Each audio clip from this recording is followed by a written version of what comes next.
So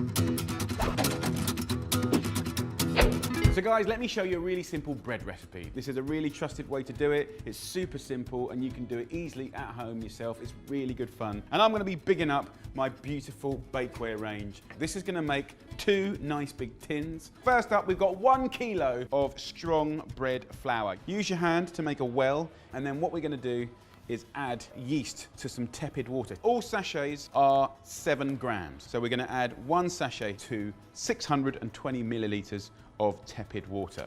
So if you leave that for about 5 minutes, what you're gonna do is activate this dormant dried yeast and it will start to bubble. Absolutely start to bubble. So mix it up.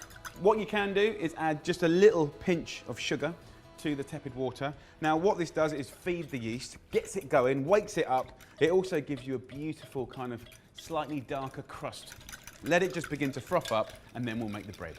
Add a nice generous couple of pinches of salt to the flour well. We're going to wait for that yeast to activate and start kind of bubbling. At that point, we're going to add the water to the well.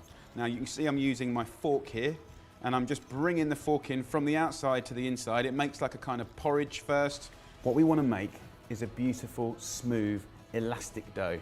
This recipe is normally bang on, but sometimes, depending on the weather, you know, the flour can react slightly differently. So be prepared to add a little bit more water or flour, depending on how it looks. Literally use the fork until the last moment when you can't use it anymore.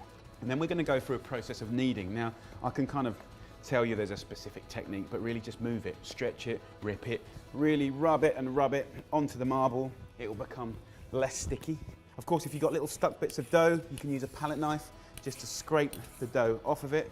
Every time you knead it, you're kind of making the gluten stronger and stronger, and therefore it's going to trap and stretch and hold in those gases that the yeast kind of create. Okay guys, so look, that's had about 10 minutes kneading now. This is going to have 2 proofs. The first proof will be to develop flavour. Okay, so I'm just going to put it in a bowl, rub with a little bit of oil, and you can do this over about 2 hours until it's doubled in size. Or you can even do it in the fridge, so it's colder and it will prove slower, but what you'll get is even more flavour. It'll develop more flavour. So you choose which way you want to do it. I'm going to cover this with some cling film, so it's kept nice and humid. And if you look over here, here's a dough that's had 2 hours proving. So let's have a little look. I'm going to add a little bit of flour to a surface here and pull out this dough. I'll split this dough in half here, smash the air out of it, and then what we're going to do is just fill these 2 molds here.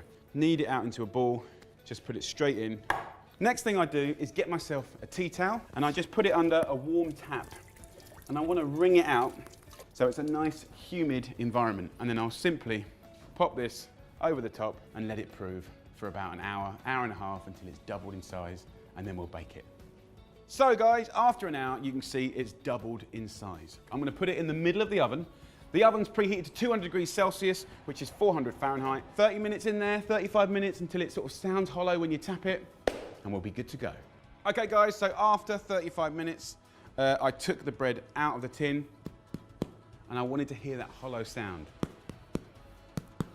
And then you know it's fluffy and cooked on the inside. Of course, the top is really nice and crisp. Let's have a little look inside. Beautiful. Look at that. A nice, simple sandwich or toast made with homemade bread turns the everyday and the boring into something sublime and gorgeous. If you want to see more of my gorgeous bakeware range, hit the eye up there and check it out. It's beautiful. And if you want to see a lovely recipe for Irish soda bread made with Gennaro Contaldo, yeah, he's Italian, and Donal Scian, he's definitely Irish, then the details are in the information box below. You're going to have a lovely time cooking that. It's a great recipe. So until next time, guys, bye.